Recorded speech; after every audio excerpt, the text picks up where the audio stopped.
IDBI bank की बिक्री में मचा हलचल और इस खबर ने पूरे फाइनेंशियल सेक्टर में नई चर्चा शुरू कर दी है। तो आखिर कौन खरीदेगा इस बड़े सरकारी बैंक का मेजर हिस्सा? ये सवाल इन्वेस्टर, एक्सपर्ट्स और आम जनता सबके मन में है। गवर्नमेंट ऑफ इंडिया एलआईसी अपनी कंबाइंड 61% स्टॉक बेचने को तैयार है और इसका सीधा असर इंडिया के बैंकिंग लैंडस्केप पे पड़ेगा। तो आज के इस वीडियो में हम समझेंगे आईडीबीआई की हिस्ट्री, प्राइवेटाइजेशन का पूरा टाइमलाइन और बीडर कौन और इसका आप पे क्या असर पड़ेगा। So let's break it down step by step. लेकिन उससे पहले once again very very good morning to you all. मैं विकास कुमार सिंह अपने channel bank and fin info के साथ आप सभी के सामने फिर से हाजिर हूं और आज के सेशन का डेट 23 नवंबर 2025 है। अगर आपने अभी तक चैनल को सब्सक्राइब नहीं किया तो तुरंत कर लें। सबसे पहले बात करते हैं हिस्ट्री की। आईडीबीआई बैंक की शुरुआत सन 1964 में हुई थी, जब इसे एक डेवलपमेंट फाइनेंशियल इंस्टीट्यूशन की तरह बनाया गया था। उस समय इसका मेन पर्पस था इंडिया के बड़े इंडस्ट्री और प्रोजेक्ट्स को लॉन्ग टर्म फाइनेंस देना। स्लोली रिफॉर्म्स बढ़ते गए और आईडीबीआई ने अपने ट्रांसफॉर्मेशन शुरू कर दी। सन 2004 में इसे ऑफिशियली एक कमर्शियल बैंक में कन्वर्ट कर दिया गया था और इसकी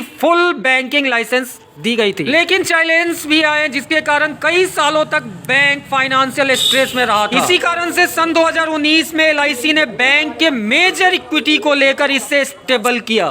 तो सवाल यह उठ खड़ा हो जाता है कि आखिर सरकार इसे बेच क्यों रही है। सरकार और एलआईसी के पास टोटल 94% से ज्यादा की हिस्सेदारी है। गवर्नमेंट ऑफ बैंकिंग सेक्टर में रिफॉर्म करना चाहती है। कम से कम गवर्नमेंट ओनरशिप, ज्यादा इफिशियंसी और बेटर मैनेजमेंट। इसीलिए प्लान है कि गवर्नमेंट और एलआईसी मिलकर अपनी कंबाइंड 61% स्टॉक बेचेगी। This will effectively hand over control to a private buyer. Finance ministry ने साफ कहा है कि आईडीबीआई बैंक का प्राइवेटाइजेशन फाइनेंशियल ईयर 2026 के एंड तक पूरा हो जाएगा। तो कौन खरीदना चाहता है आईडीबीआई बैंक को? तो अब आते हैं सबसे इंटरेस्टिंग पार्ट पर, बीडर्स कौन। रिसेंट रिपोर्ट के अनुसार कोटक महिंद्रा बैंक ने भी आईडीबीआई बैंक में स्टॉक खरीदने की इंटरेस्ट दिखाई है। इसके अलावा 2 प्राइवेट सेक्टर के बैंकर्स भी इंटरेस्ट दिखा चुके हैं। बट कोटक महिंद्रा बैंक का बज मार्केट में काफी तेज है। गवर्नमेंट ऑफिशियल के अनुसार दिसंबर में बिडिंग प्रोसेस ऑफिशियली स्टार्ट होने की उम्मीद है। माना गया है कि अगर प्राइवेटाइजेशन के लिए किसी नए लॉ में बदलाव की जरूरत पड़ेगी तो मामला पार्लियामेंट तक जाएगा। अब तक ऐसा कोई भी रिक्वायरमेंट ऑफिशियली कंफर्म नहीं किया गया है, लेकिन बड़े लेवल के प्राइवेटाइजेशन